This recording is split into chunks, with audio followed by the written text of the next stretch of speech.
As runners, we all know the importance of a good mobilization routine, and yet it tends to be the thing that we neglect the most.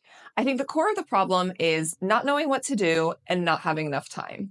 So today I'm going to take you through the routine that I've been implementing 3 to 4 days a week, takes no more than 10 minutes, and it's been a huge game changer in terms of my recovery and injury prevention. All right, let's get into it.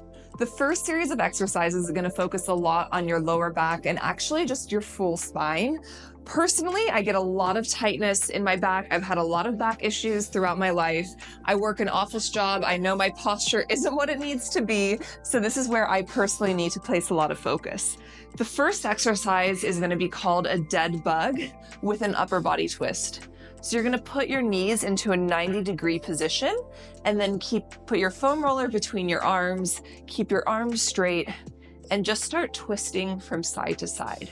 We're going to do 5 reps on each side for all of these exercises. So that's number 4. We have 1 left. That's 5. We're then going to do the exact same thing, placing the foam roller between your lower legs. So this is going to be a dead bug with a lower body twist. Put the foam roller between your knees, keep your arms out flat to the side in a T shape, and then slowly start to move your knees from side to side, dropping them down to the floor. This takes a lot of control, and slow and controlled movements are really the key here. It's about building mobility and flexibility throughout the spine rather than any kind of strength exercise. So that's 3, 4, and then last one, 5. The next one is absolutely my favorite, and if you're anything like me, I can guarantee this is going to feel so good, and it's very likely that you might hear some cracks in your back as well, which isn't a problem. So you're going to keep your arms out like this. You're going to straighten your legs, and then you're going to alternate leg twists from side to side. So I'm going to start with my right side and bring my right leg over my left, trying to keep the shoulders on the ground. It's pretty normal that your shoulder's going to lift up just a little bit, but try to keep it as flat as possible. And whether it's a morning run, so I've been sleeping, or at the end of the day, my back is stiff from just sitting at a desk all day, this feels so good. This is definitely one of my favorite exercises. If you decide to do it for longer, maybe 10 or 15 reps, you'll also notice that your flexibility and your range of motion tends to improve as you go along. There we go. So that was a lot for the lower spine. And then these next exercises are going to focus more on the upper spine. So we're going to start with T-spine twists. So you're going to put your left hand onto the yoga mat like so, put your right hand to your right ear, stretch up, and then start to rotate, bringing your right elbow to your left hand.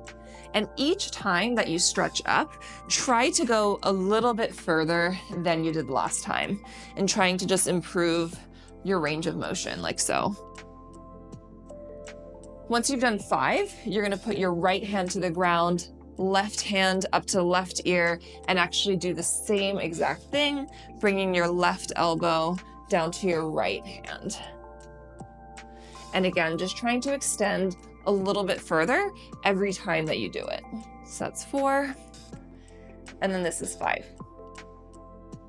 The next exercise is called thread the needle, and it's just an extension of the last one. So it builds upon that last one.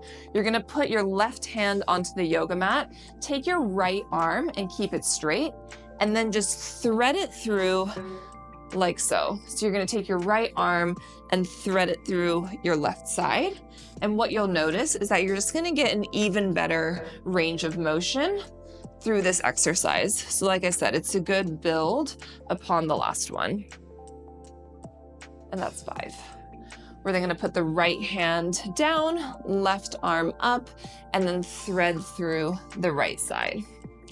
This is really nice for stretching out the upper back, but also your chest. So if you've done an upper body workout, this feels really, really good. 4, and then this is the last one, 5. Now, the next exercise is going to be called Child's Pose to Cobra. If you've ever done any kind of Pilates or yoga, you'll probably be familiar with these exercises. But you're going to first go into Child's Pose. So put your ankles together like that, sit back, put your arms out and just stretch. This is really nice stretch for your upper back. And then you're actually going to transition into Cobra Pose. So kind of lift your chest up while keeping your lower body to the ground. And we're going to do that 5 times as well. This is also one of my favorites. Again, having an office job and just sitting behind a desk all day, I get a lot of tightness in my lower back. And doing this stretch where you're kind of working in the opposite direction feels really nice. That's 4. And then that's 5. And if you do have an exercise where you're like, oh, that feels tight or that feels really nice, I actually tend to either do more reps or just kind of stay in that position for a bit longer. So for example, I might just do this stretch for 20 or 30 seconds before I actually move on to the next. The next exercise is called Bird Dogs, and this is working on more your core stability. And so you're going to take your opposite arm and leg, stretch them out like so, and then actually bring them to connect in a kind of crunching motion. So here I'm working with my right arm and my left leg. And as I'm crunching, I'm really focusing on contracting my ab muscles. So this is really good for building balance and working on that core strength. Once you've done 5, you can move over to the next side. So here I'm taking my left arm and connecting it to my right knee. And again, really just focusing on control and stability.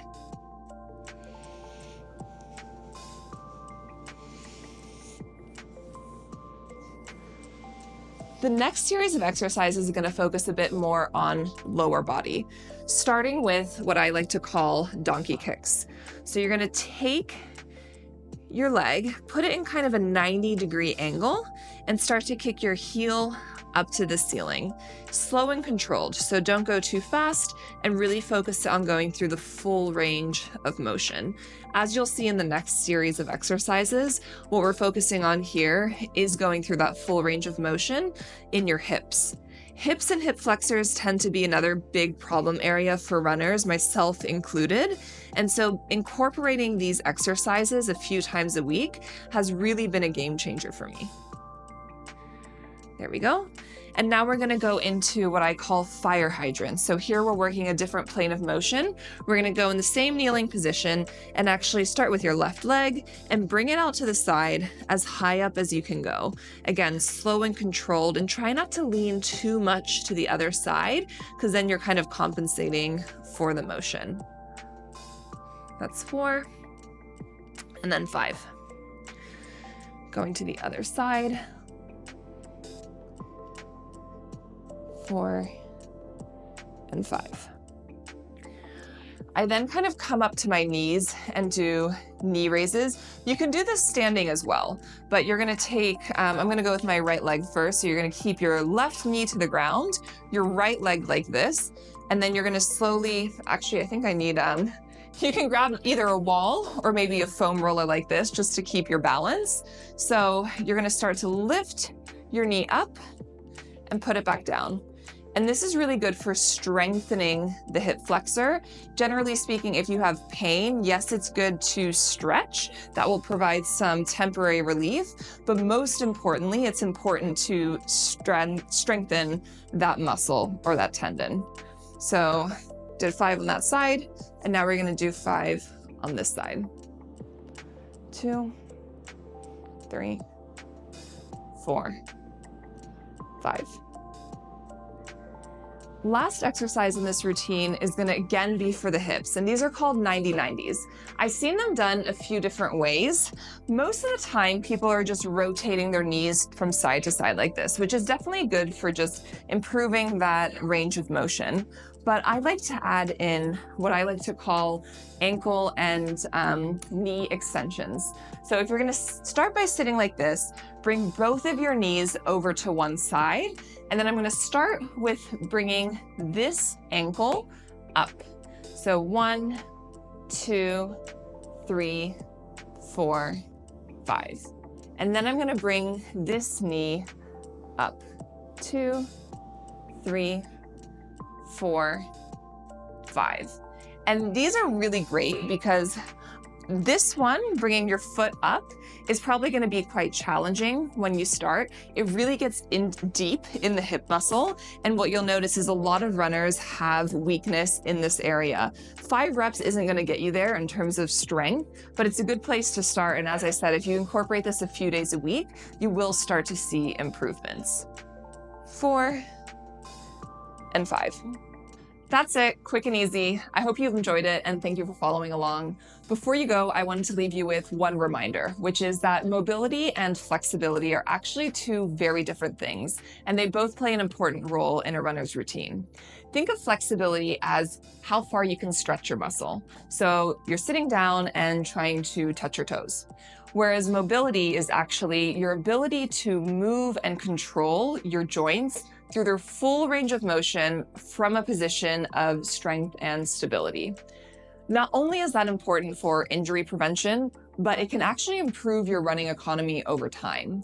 It can impact things like your posture, your stride length, and your ground force, all of which can actually make you faster.